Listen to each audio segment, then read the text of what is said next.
artillery fire goes, those ground rockets that Martha Teichner described for you a few moments ago are all underway as well. Eric Ingberg is here to bring us up to date on what's happening on the ground. Well, in a sense, Dan, you could almost say that the artillery war has begun. The Americans, the British, the other allies have been pounding the Iraqi positions, command and control facilities, artillery for the past several hours now. And the United States High Command announced today that 1,200 sorties, a sortie being a single mission by a single plane, were flown against Iraqi emplacements in Kuwait itself today. That is a one-day record for American and Allied missions against targets in Kuwait. That is a clear precursor to a ground attack. Thanks, Eric. Here are the headlines of the hour. The deadline of President Bush passes, apparently opening the way for an all-out ground war offensive. But hope has not yet died completely. The Iraqi Foreign Minister Tariq Aziz is quoted as he left Moscow for Baghdad as having made a, quote, positive response, unquote, to U.S. demands, whatever that may mean. This as the U.S. military command accuses Iraq of a systematic execution campaign inside Kuwait. Sources at the UN and at the State Department tell CBS News that the Iraqi Foreign Minister Aziz has, quote, responded positively to at least some elements of President Bush's demands for averting a ground war. But the deadline has passed, and there is no confirmation of a positive response from Baghdad, no word from Saddam Hussein himself. The Allies marked the passing of President Bush's deadline with a fierce bombing raid on Baghdad itself. And in Israel, another Iraqi Scud attack. The target was somewhere in central Israel. The warhead is said to have been conventional, not chemical. It's not clear yet if a Patriot intercept was fired, and no word on damage or casualties in Israel. At the UN, delegates to the Security Council gathered for an emergency meeting.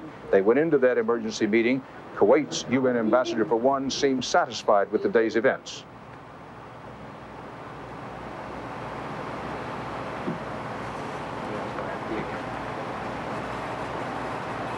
Well, the Kuwaiti ambassador said he was hopeful. President Bush has indicated that the ground attack could come at any time following the deadline that passed just about a half hour ago. All we can do now is wait and see. Now, be assured that we'll be alert all afternoon. We will interrupt programming when and if necessary with any bulletins. We'll have regular updates through the afternoon.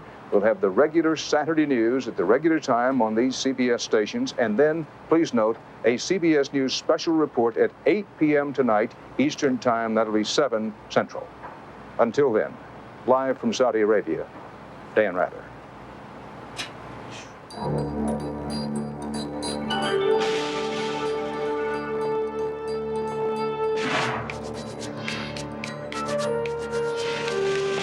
Stay with CBS News for continuing coverage of the war in the Gulf.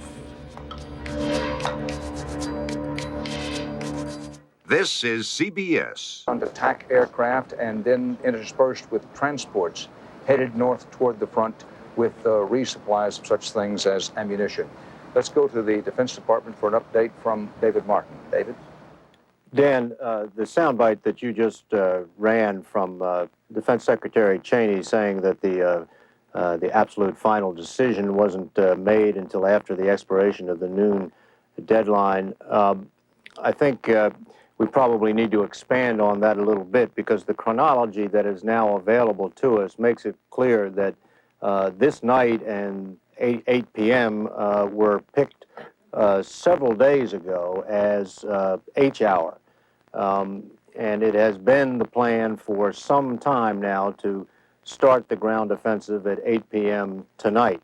And in fact, we are told that after the 12 noon deadline expired, President Bush did not have to make any additional calls to General Schwarzkopf in the field. He knew, because of previous communications, that once that deadline expired, then it was a go, and only some extraordinary action by the president would change that. Now, earlier in the evening, we had been speculating that perhaps these reports of atrocities in Kuwait City, the reports that civilians are being rounded up and perhaps even executed, might have pushed the U.S. to go sooner than it had originally anticipated. But this chronology that is now available to us would seem to rule that out. It just happened to be that tonight was the night, just as these reports of this scorched earth policy were really starting to mount. David Martin at the Pentagon. Wyatt Andrews is at the White House. Wyatt? Dan, we are learning here at the White House some significant, historically significant details about why it was exactly that the president gave up the relatively risk-free, obviously there were casualties, I say relatively risk-free air war to go to this very potentially bloody ground offensive. And what is emerging here is a picture of a president very driven, not by any of the politics that we've seen swirling around for the last week, but by the recommendation of General Norman Schwarzkopf to go, as David Martin just described, at H hour, 8 p.m. Tonight. What's important about that is that there wasn't anything about the Soviet initiative. Again, as David mentioned, nothing about the torching of Kuwait or any of the reports going out of that. Rather, straight military dogma about when Norman Schwarzkopf thought he was ready. And that helps explain why the president, with the Soviet peace plan in his hand last Thursday night, decided to go for the noon deadline of today, because he knew that his commander in the field wanted to go tonight, Saturday night, and he wasn't going to let anything short of an Iraqi withdrawal stand in the way from that. One more significant detail here, Dan, and that is you've heard the president and Marlin Fitzwater for weeks now say that the war is on schedule and all is going to plan. Tonight, a senior administration official says, while that's still pretty much true, he acknowledged that the air war, the length of the air war, has been rather surprising to the White House, that they did not expect the air campaign to take as long as it did. Certainly not 5.5 weeks. They wouldn't give a date of exactly when it was, but they didn't think it would go 5.5 weeks. And that what delayed the progress of the air war was the intensive search for the Scud launchers once it was clear that Saddam's game was to try to get Israel into the war. So once again, Dan, the picture emerging here is that this decision was not driven at all by politics, and that when Iraq failed to live up to the president's ultimatum, it was an all-the-way go with the advice of his military commanders. Dan? Thanks, Wyatt. A reminder to our viewers that the information on the progress of the ground offensive is very limited. In many cases, is limited for good reasons. Defense Secretary Cheney announced earlier that official Pentagon briefings are being suspended for the time being. News reports from the field are also deliberately non-specific on many details, all of that to protect the lives of U.S. troops operating in the battle zone. There is censorship here in the battle zone, and part of the message from the Defense Secretary tonight was very clearly that the censorship, again, understandably, will get tighter for at least the time being and for the foreseeable future. American soldiers, of course, are anxious in the early stages of the ground war. Anyone would be under their circumstances, but by now, they know the plan. They know where they're supposed to go. The Iraqis, in their defensive stance, have less to go on. They know that they're being attacked, but they don't know exactly how, and they certainly didn't know when it was going to start, and they don't know what the offensive plan as it unfolds, what it calls for. Another important weapon as the ground war begins is the Kiowa helicopter. Bruce Hall shows us one. Bruce? And one thing that we do know is that the helicopter, the OH-58D, is going with the troops right in the front. And in reality, the OH-58D becomes the eyes of the troops. And with me is Chief Warrant Officer Charles Greeley. Why and how does this helicopter help the troops as they go?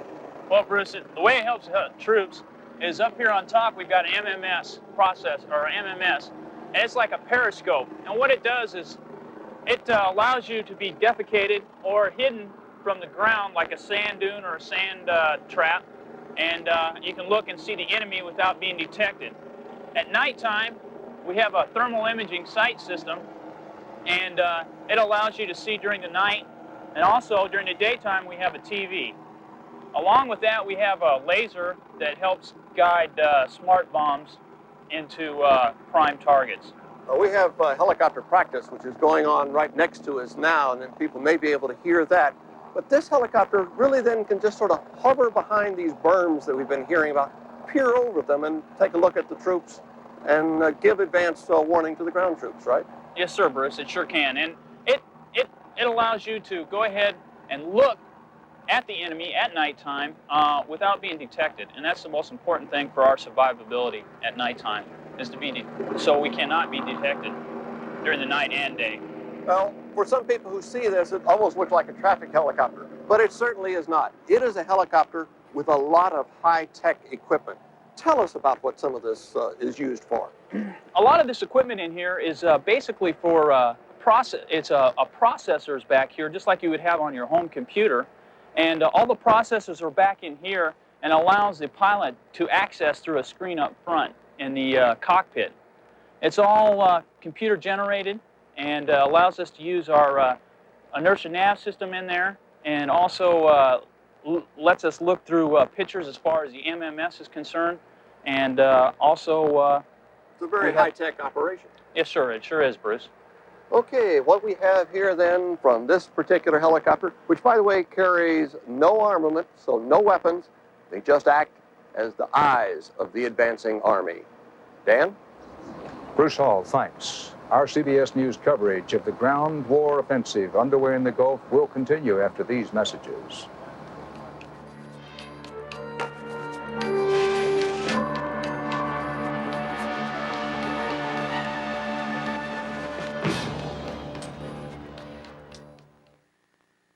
When the war is over and Kuwait is liberated, then what? Were they really worth fighting for? That's what Steve Croft went to find out at their capital in exile. 60 Minutes, Sunday. Trapped in a real-life nightmare of multiple personalities. It's like having amnesia, not knowing who you are. There's only one way out, a harrowing journey through her own past. The Many Faces of Marcia, a special 48 hours, Wednesday at 10, 9 Central and Mountain.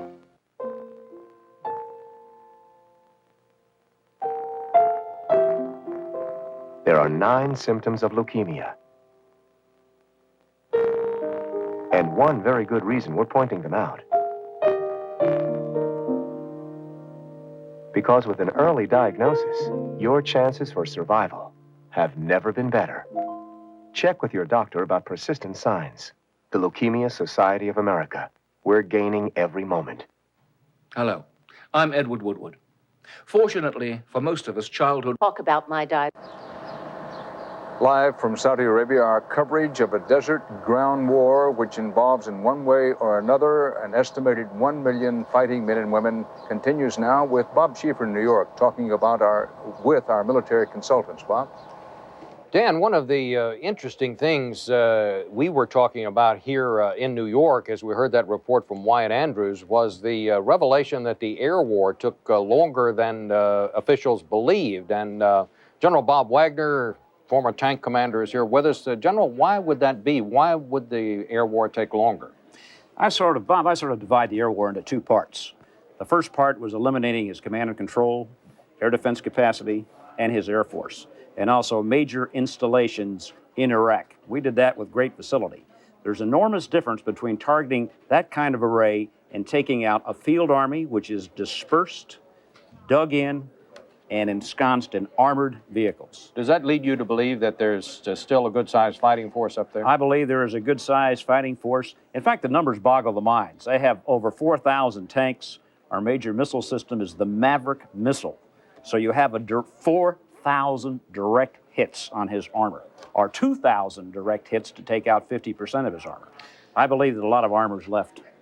General, we've talked a lot about the weapons, the machines of war. One of the things we have not talked about are the men inside those machines very much. And you hear a lot about fighter pilots, the split-second decisions they have to make. But down on the ground, it's becoming a very fast-moving operation down there, too, isn't it? What is a young lieutenant who's commanding a tank platoon? What kind of things does he face, and is he facing tonight? What kind of decisions is he making? We call tankers, Bob, are the fighter pilots of the Army. Here is a young platoon leader. He is 23 years old. He is in the command station of an M1A1 Abrams tank. He is the lead platoon leader of the lead company, of the lead battalion, of the lead brigade, of the lead division in this attack. If he gets lost, if he goes astray, if he falls off communications, if he is not prepared to execute a whole series of lethal killing battle drills in a split-second basis, that entire attack can go wrong. The pace of operation, speed is emphasized. You can imagine, we're mounted, they're mounted, closing speeds in excess of 60 or 70 miles an hour. A target calls an artillery, maneuvers his platoon. It just demands incredible intellectual preparation. Well, here's a picture of the tank that those young lieutenants command. And you know, General, one of the things that we civilians find astonishing about all this is that that thing weighs about 65 tons, I guess, and it can go 45 miles an hour. Just the idea of something that weighs that much staying on the ground and going at that speed. It drives like a hot rod. And to give you an analogy, right here in New York, if you're driving your private automobile down a road and you're closing in on the ubiquitous McDonald Hamburger's arch, imagine that there's an enemy tank platoon under that arch. You're at a closing speed of 80 miles an hour. Hot lead is bouncing off the turret, and in a microsecond, you've got to be prepared to execute a whole series of lethal killing battle drills, or you'll die. That's the kind of leadership it demands. So all of the split-second decisions that are made around the battlefield are not made by the fighter pilots. They're made by some of these fellows on the ground as well. Bob, I could not agree more with that statement, sir. I had a feeling you'd say that. Yes. Dan, back to you. Thanks, Bob. Keeping in mind that standard military doctrine almost worldwide is that the attacker would prefer to have a 2.5 to 1 advantage. That isn't possible out here for U.S. and Allied forces to have that 2.5 to 1 advantage over the Iraqis. General Norman Schwarzkopf and the other commanders are hoping and betting that their immense superiority, their absolute supremacy in air power and their ability to fire and maneuver will make up for the shortfall in what would normally be the ideal attacker to defender ratio. Here are war headlines of the hour. Operation Desert Storm now full-blown. Defense Secretary Cheney warns the task ahead is formidable. Kuwaiti Island reported taken in the early ground victory for the U.S. Marines. It controls the access to Kuwait City Harbor. President Bush escalated Operation Desert Storm tonight into an air, sea, and ground war. The president told the nation in a brief talk that this is the final phase of getting Iraq out of Kuwait. Defense Secretary Richard Cheney described it as a major military operation against a well-equipped, well-fortified opponent. That's a direct quote. Cheney said that he would not want to underestimate the fighting that lies ahead.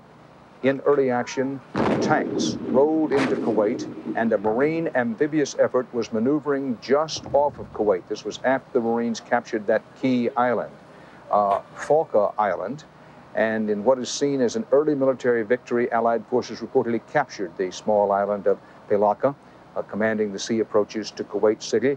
Whether the Marine amphibious force is actually going to land on Kuwait or at the moment is part of a diversion, we'll simply have to wait and see, and we may be a long time finding it out.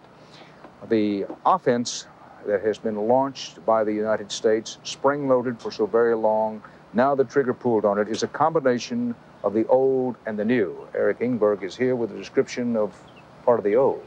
Dan, there are two legends in this fight already.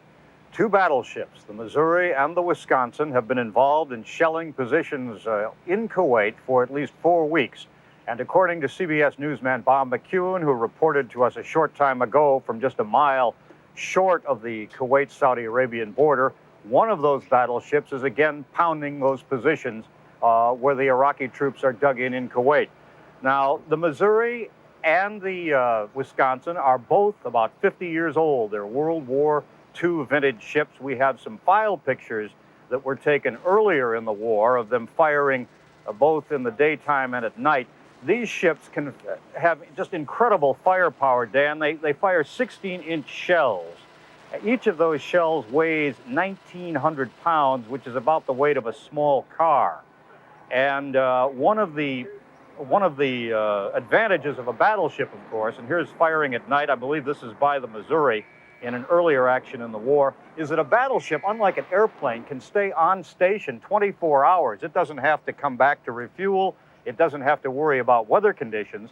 And I think, combined with McEwen's report that there are battleships firing, and now this new report that the Navy and the Marines appear to have fought for Failaka, this would indicate to me that the likelihood of an amphibious operation In Kuwait itself, I think probably gains a lot more credibility. If they're firing the battleship guns out there, it looks to me like the Marines are getting ready to move. Well, Eric, with the firing of those big guns of the Missouri and the Wisconsin, I'm thinking about Captain Bill, who commands the Wisconsin. Here was a bona fide, certified hero of the Vietnam War. He fought some hellacious battles in the River War, far up the Mekong River. Had at least one boat, and it was a river boat blown out from underneath him. He explained how General Walter Boomer and the Marines planned to put a pincer movement, if General Schwarzkopf ordered it, a pincer movement on Kuwait City with one Marine force driving, smashing up the land, just on the coast, and the amphibious forces coming in from the other way. As you say, the capturing of this island gives it a little more credibility. We'll have to wait and see, maybe a long time before we find out whether it turns out to be a feint, a kind of diversionary course. Let's go to Hattie Kaufman of CBS this morning. She's with families at Fort Bragg, North Carolina. Hattie? Dan, it would be difficult to find anyone in the Fort Bragg, Fayetteville area who is not directly connected with this war effort. Now, throughout the day, the family members of servicemen here have been filled with anxiety, some of them glued to the television, watching every news development, while other ones seem to try to ignore the passing of the deadline at noon. But tonight, there was no ignoring it. Saudi Arabian desert from fog and suspension system and air. Outside Fort Bragg, word spread slowly through the crowd. The ground war had started. Hussein's been trying to play both ends against the middle all along. He tried to play the Israelis, and then he turned to the Russians, and he lost. I wish I was there, ma'am. I expected this to happen a long time ago. I think we waited too long. He's been stalling a while. It doesn't surprise me. It doesn't scare me. Go ahead and get it over with and bring the boys and women home. Fayetteville is the home of the 82nd Airborne. Many in this bar and restaurant have relatives on the front line. My son's in the 82nd. He's right on the Kuwaiti borders. I'm sure if it's begun, he's right in the midst of it. And I think the perfect thing for Israel to do to get into war is put the A-bomb on Baghdad and we'll end it. That's right. Strong words from a community that has shown very strong support for Desert Storm. You have to realize 30,000 troops were deployed right here from the Fort Bragg area, and true, the war began in January, but that was really the war of the Air Force, and for so many of the family members around here, their war began tonight with the ground troops. Dan? Hattie, we've spent some time in the last few weeks and over the last few months with the 82nd Airborne and the 101st Airborne. And we can report to you that their morale was extremely high as they waited on the cusp of the ground war that has now begun. Our CBS News coverage of the ground offensive will continue.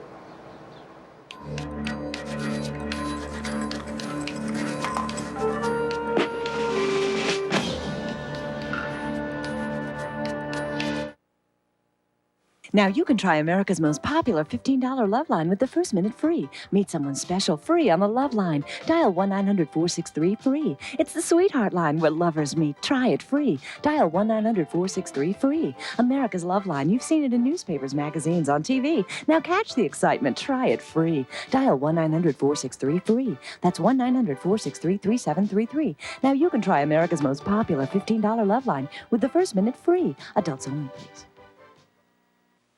Annie, they said, let's talk about Pop Secret Light. Guys, I said, I wanted to save this conversation for my next cocktail party, but hey, I love this stuff. Then they tell me about this taste test where real people who eat popcorn picked Pop Secret Light as the best tasting light popcorn. Annie, they said, this is good news. I said, this is good popcorn. Pop Secret Light. Perfect popcorn is our passion. There are some things you just can't get enough of. Where can you find over 9 acres of brand new Toyotas at factory prices? Your Dade Broward headquarters. Headquarter Toyota. At Headquarter Toyota, you can buy a new Camry up to $1,400 below factory invoice and get a loaner car free. Buy a new Corolla up to $800 below invoice and get a loaner car free. It's all part of the free Value Network program only at Headquarter Toyota. Come in today for the best selection. Headquarter Toyota. Factory prices nobody can beat.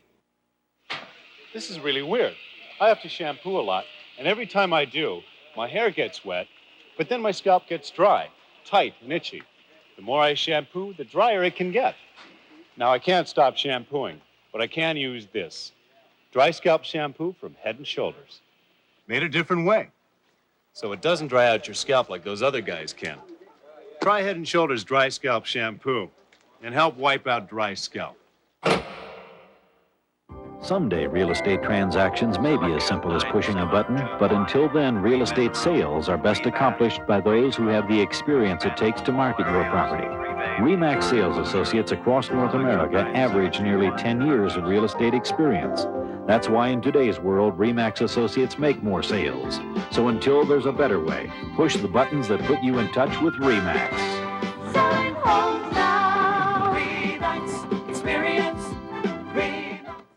Intimate emotions, straight from the heart. 1-900-INTIMATE. Your innermost secrets revealed. 1-900-INTIMATE. $2 a minute, $4.99 for the first. It's probably true that General Schwarzkopf saw this as his optimum attack time, but there were certainly fallbacks, and the reason, in my view, President Bush took this one over the fallbacks were political, not military. I think he saw enormous pressure for some sort of diplomatic solution arising, and I think clearly Hussein was caving toward the U.S. position. He hadn't reached the U.S. position, but many of his earlier demands had been dropped, demands about the Palestinian question among them.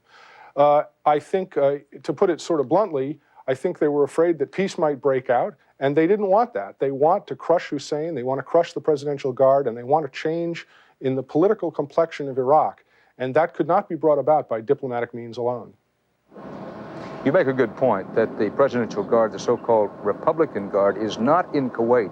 It was, but it was pulled back. It's now positioned right along Iraq's border with Kuwait, and part of General Schwarzkopf's plan, very well known, is to sweep in to southern Iraq rather than make some massive frontal assault on Kuwait, and to try to either get the Republican Guard to come out and fight in the desert where our air power could be leveraged, or to pound them from positions inside Iraq.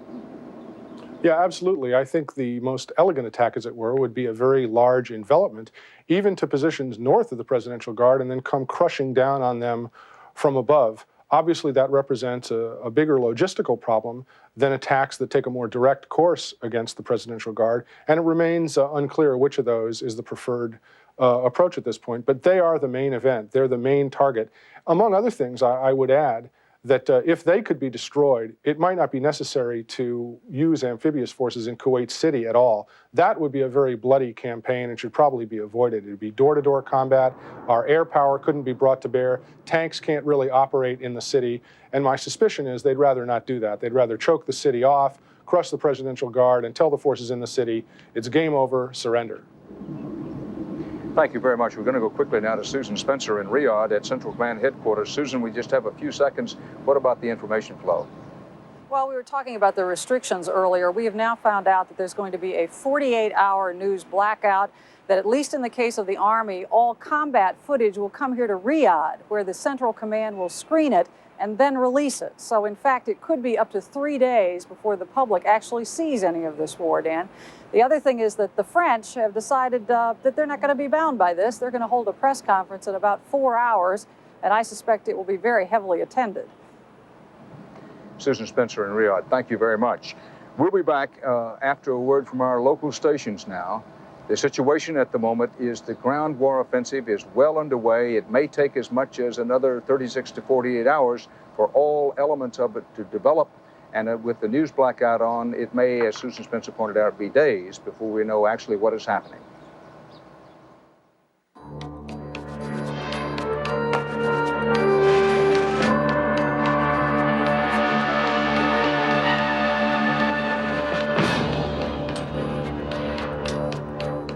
This is CBS. Oh, it's sore. It's tender from having to blow it so often. They need Puffs Plus, the first tissue that's first aid for a sore nose. It's got something in it. Something soothing in there. Lotion? Yeah, lotion. It's really light, silky. It was just the right amount. Puffs Plus is the only tissue with moisturizing lotion with aloe, so it's better than other tissues at soothing a sore nose. My nose feels great. It is so soothing. I mean, it's amazing. Puffs Plus, first aid for your sore nose. My nose feels better. Yes, it does. Turn it on. Turn it on. Fill it up. Make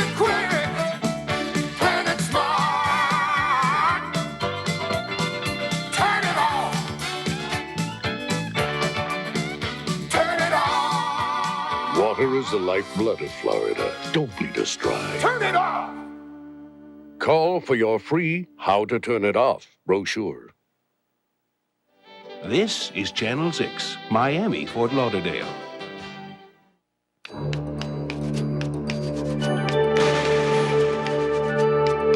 You're watching CBS News' continuing coverage of the war in the Gulf. From Saudi Arabia, here is Dan Rather. Here are the headlines of this hour. U.S. and allied troops begin the ground push into Kuwait and perhaps into southern Iraq. The Pentagon clamps a lid on virtually all news from the war zone. The French say that they're going to brief. Iraq answers with another Scud attack into Saudi Arabia. Part of a Scud hit a school in Riyadh. What President Bush calls now, quote, the final phase of Operation Desert Storm is well underway and unfolding on the desert that is the border between Saudi Arabia, Kuwait, and Iraq. American and allied troops massed on the border between Saudi Arabia and Kuwait. They've begun to move into occupied Kuwait. Details are hard to come by at this hour since the Pentagon has blacked out almost all information, saying that it did not in any way want to endanger U.S. troops. U.S. news organizations are cooperating. An Iraqi Scud missile struck the capital of Riyadh, the Saudi Arabian capital, doing some heavy damage to what appears to be a school. There are no reports of injuries in this latest missile attack on Riyadh. There are now reports that President Bush made up his mind some time ago that the moment of attack, if possible, could come on Saturday night, Eastern U.S. time. Among the reasons were what Mr. Bush called Iraq's scorched earth policy inside Kuwait. Latest reports from the Pentagon say that as many as 300 Kuwaiti oil wells may have been destroyed or are still burning. And our independent reporting, David Green, up on the border, has sent back some pictures of the Kuwaiti oil fields burning.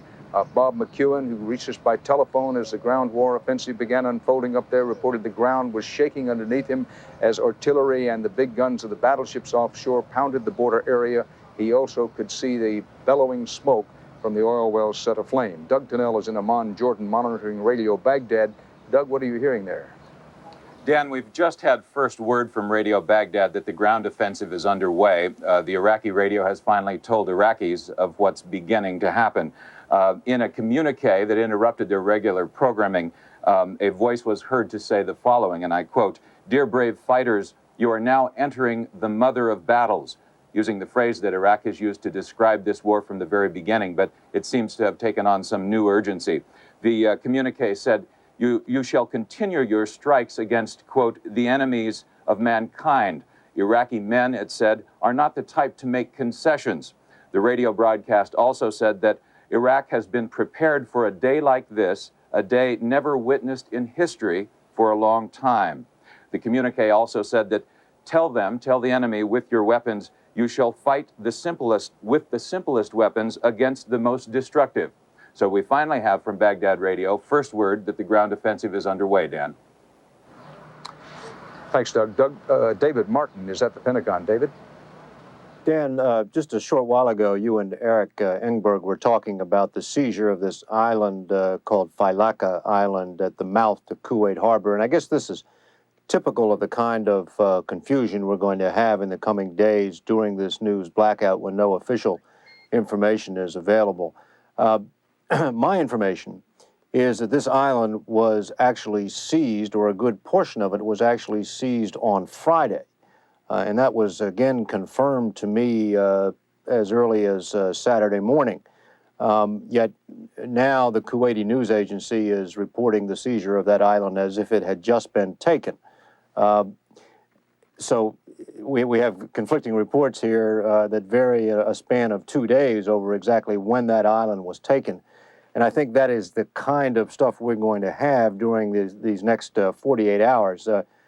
Susan Spencer in Riyadh mentioned that she had been told that there would be a news blackout for 48 hours. That is exactly the time period that officials here have been talking about for the last several weeks, saying that they had to keep the movements of some units secret for 48 hours so they could get where they were supposed to go. So we are going to be at the mercy of rumors and half-truths as long as this blackout continues. But I have to tell you that the calls I've been getting here, somebody in the Pentagon gave out the number here. The calls I've been getting here, it doesn't seem to bother the American people at all. Well, and understandably so. It may be worth mentioning that even if Saddam Hussein had the Allied plan, even if he had it up on his wall in his bunker, it's doubtful he could do very much to counter it, according to U.S. and other Allied commanders here, because he is fixed. He's made his bet on dug-in defensive positions, and General Schwarzkopf and his forces are moving and plan to keep moving as part of the effort to keep constant pressure on Saddam Hussein's forces and to outflank them. Dr. Bob Arnott has been trying to keep us up to date on the medical aspects of the war, what preparations and what planning has been made. Once casualties began, it is inevitable. Americans, we know, are fighting in situations now where some will be killed, some wounded. How does the evacuation procedure work? It's a little different from Vietnam. We learned about the golden hour there, that hour where if you can pluck somebody from the battlefield, take them to a hospital, you can probably save their life. In Vietnam, with very brave pilots, they could go right almost to the site of the battle. The fear here is that because you have the flat open expanse, because you're so exposed that it's going to be difficult to get all the way up to the front. Now here we see a patient loaded into a helicopter. We filmed this before the war actually began. We spent a day with one of the helicopter companies. See the terrain here, Dan? They have to fly at maybe 50 feet over the ground. There's tremendous danger to these pilots. They have radar altimeters to look down, but they may miss with the abrupt dune coming up. There have been 4 helicopter accidents so far. Some of these may be due to weather conditions. They're trying to put in new navigational equipment, but the bottom line is that these are some of the bravest people in the theater. They're willing to fly.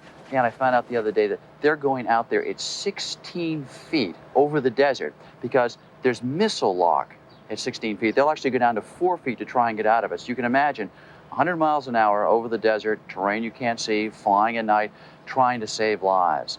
The problem is, of course, that some lives unfortunately have been lost of these very brave aviators and of the passengers that they have taken with them. But it is a tremendous effort, and we expect that the helicopter evacuation system is going to be a big part of getting these young men back in that golden hour to save their lives.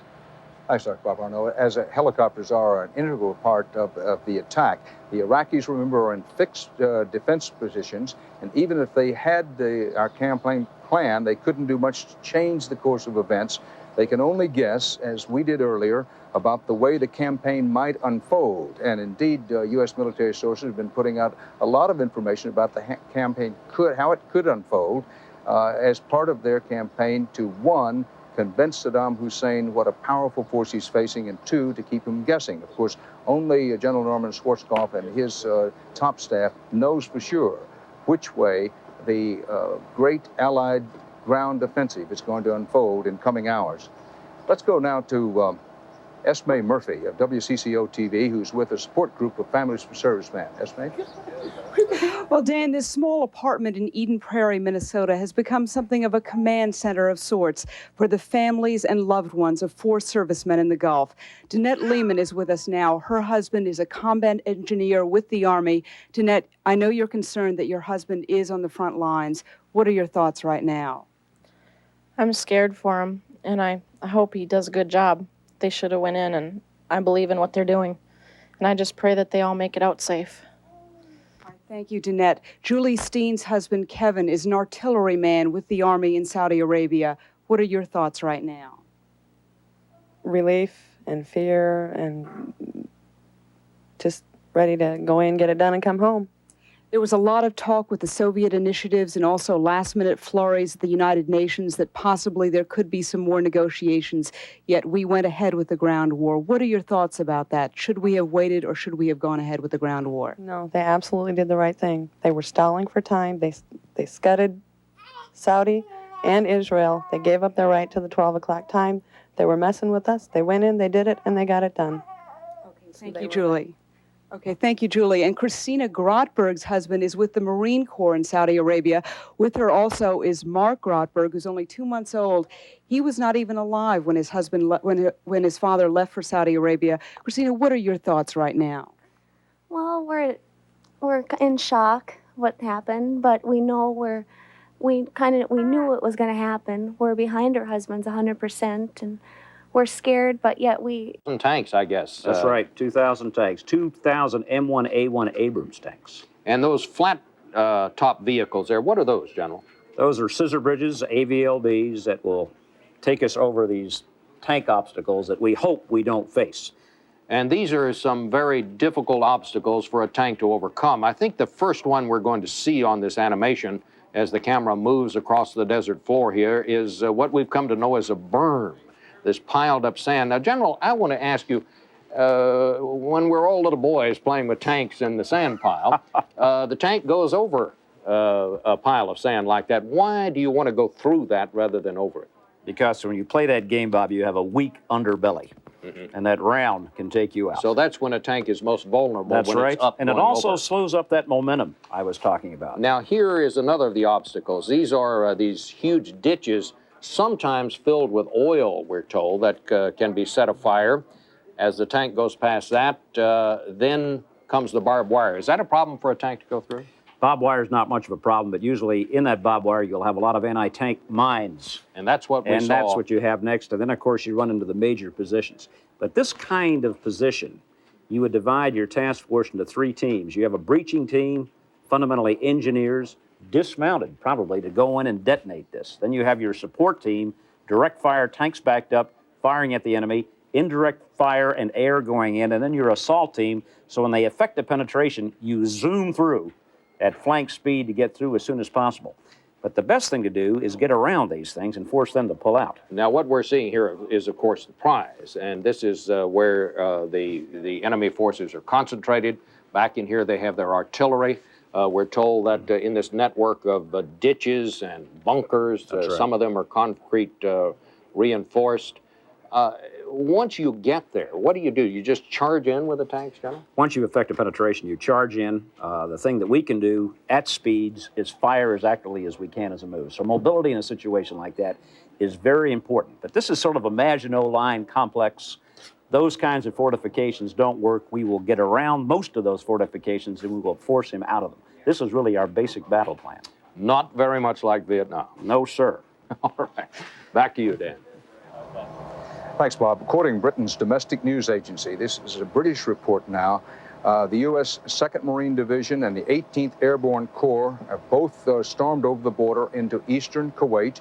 And to the west, U.S. Army troops moved into Iraq in a flanking operation. This is according to the British Press Association. If this is true, you can bet that as those armor units move into southern Iraq, they have it in what the truck drivers call the company hole. The whole, which is to say the fastest gear they have, because the whole idea is to keep moving unrelenting pressure on the Iraqis and keep them guessing, which General Schwarzkopf so far has been able to do. Eric Ingberg is here with another report from the front. Eric? Dan, we're getting a little bit of a feel now for what it was like in the hours just before H hour. We've heard from our own Bob McEwen, who was the first reporter, I think, to report the activities of the American troops on the eastern part of this front. Now, pool reports from some of the officially sanctioned Pentagon newspaper and television and radio pools are beginning to arrive here. And one of the things that I guess won't surprise old veterans is that even though they've been 6 months in the field, it came as a surprise to these troops when they got the order to move to the front. Now, these are units of the 82nd Airborne Division getting ready to move to their jump-off points. The pool reports indicate that the orders to move to some of these units came early Friday, and that they had to get all of their equipment together very rapidly and move to the point where the assault was to begin. One pool report says, just behind these front lines, the desert crawled Saturday with thousands of trucks carrying semi-trailer loads of artillery shells, along with thousands of gallons of fuel and water at one improvised road to the front. Dan? Eric, we'll get back for a moment with more of that reporting direct from the front. But right now, we're going to take a break as our CBS News coverage of the ground war offensive continues. Stay here with us.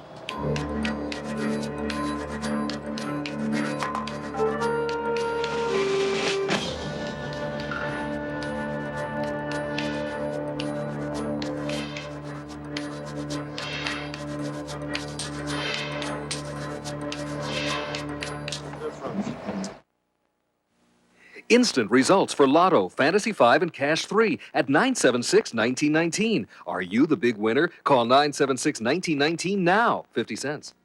What does it cost to live? And its coverage of Hurricane Hugo is a source of pride for the entire cable industry. The Weather Channel thanks the Academy for this great honor. And now it's time for the Michelin Drivers Report, brought to you and other cuts. The difference is our exclusive Supercuts technique. Someday, everyone will cut hair the way we do. But till then, if it isn't a Supercut, good luck. Cheryl Teagues for light and lively low-fat cottage cheese. I think I'll go for a ride. Nah, maybe I'll run. No way! Even when I don't work out, I do something for my body. I eat light and lively low-fat cottage cheese. Did you know one serving of Light and Lively provides 25% of your protein daily requirement and is 99% fat-free? Maybe I will run to the movies. Light and lively low-fat cottage cheese. Hi, I'm Steve Kane. And I'm Mark Jacobson from Kendall Toyota. And at Kendall Toyota... Mark, I'm the talk guy, okay? Go ahead. Right now at Kendall Toyota during the grand opening, we'll beat any other dealer's deal on a new Toyota by $650 or give you $650 in cash. How's that? Not bad. Plus, we'll give you a free loan car anytime your new Kendall Toyota is in for service. How's that? Okay. Only at... I know it only comes when you call it. You got it. Kendall Toyota.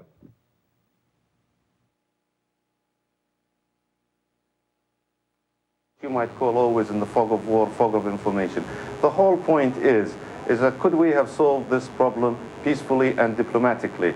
His Majesty King Hussein started that in the first week of August, as you recall. But then, unfortunately, events have built up to this point. The damage is done. Really, basically, it's all water under the bridge at the moment. It's just, how can we now try to avert as more casualties and more destructiveness in this part of the world? And then we have to start looking at the next phase. I honestly hope that people are looking at the next phase of it. If this continues on for a while, let's say the frustration, hostility towards the West, what effect would that take place? This is not, we think here, this is not really a technical or a military, let's say, solution to the problem. This has to be solved politically for the long-term regional security of this region. Very quickly now, because we have only a few seconds left, when the war ends, whenever and however it ends, will Jordan stay together pretty much as it is now, or will it inevitably be split? Well, actually, I think Jordan will stay, and His Majesty and the people are behind His Majesty, and I think His Majesty is going to play a large role in this sense because of his experience and his respect in the region, and he's the only one that can deal, I think, with Arab problems as well as Palestinian, as well as with the West. Doctor, thank you very much for being with us. The Allied forces on the move, confirmed by British sources and also by Arab sources. The British Press Association, the British troops are known to be with the main U.S. and Allied attack force, the one that's going to try to run that rapid flanking movement. Where it goes and exactly what directions it will take is what the Iraqis have to guess. There's one school of thought, one option open to General Schwarzkopf is to drive all the way to the Euphrates River inside southern Iraq, and in that way cut off all effort to resupply even the Republican Guard, which is down in that corner of Iraq that borders on Kuwait. All of that unfolding out in the desert in a news blackout by the Americans, the British, the French, and the Arabs are obviously not observing that news blackout, as Defense Secretary Cheney said that the U.S. is putting on the news blackout to protect forces so far as they could be protected, and we're respecting that and doing what we can not to pinpoint the exact location of any forces. Our CBS News coverage of the war in the Gulf, now including a ground war, will continue in a moment.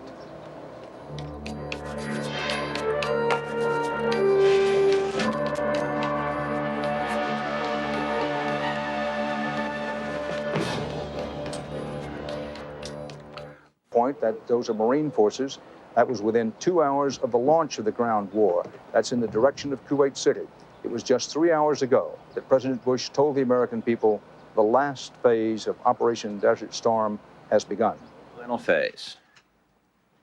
I have complete confidence in the ability of the coalition forces swiftly and decisively to accomplish their mission. Not all of the action is on the ground. CBS News correspondent Bob McEwen, who is near the Kuwaiti border with Saudi Arabia, near the Persian Gulf, reports the huge 16-inch guns of the battleships Missouri and Wisconsin, and these are his words from the front, making the ground beneath us rumble. Let's go to Mark Phillips at the White House. Mark, what's the latest there? Well, Dan, in fact, the news clampdown on this war extends even as far as here. The White House is effectively, at least the press office part of it, is effectively closed for the evening. The next place we expect to see President Bush is as he attends church tomorrow morning, presumably to do what he counseled all Americans to do, which is to pray for the troops now in action on the ground in the Gulf. What has emerged here over the course of the evening is just how much this plan was, in fact, a pre-plan. In fact, there wasn't so much an order that went out of here today to initiate this action. It would have taken an order to stop the action. General Schwarzkopf in the Gulf had a plan ready to go. This was the evening which he had told the president that he wanted most to initiate this action. The plan was to have this action, in fact, go ahead as scheduled, unless there was an order from here for that not to happen. There was a good deal of diplomatic toing and froing today. The president was on the phone to various members of the coalition. There was a call here today as well from the president of the Soviet Union, Mr. Gorbachev, asking the president, in fact, to do what he could to try to delay this action for another day or two. The word that went back was a very diplomatically couched response, which was effectively that the coalition had decided on its course of action and was going to execute that course of action, and that's just what we're seeing now. Dan? David Martin's at the Pentagon. David?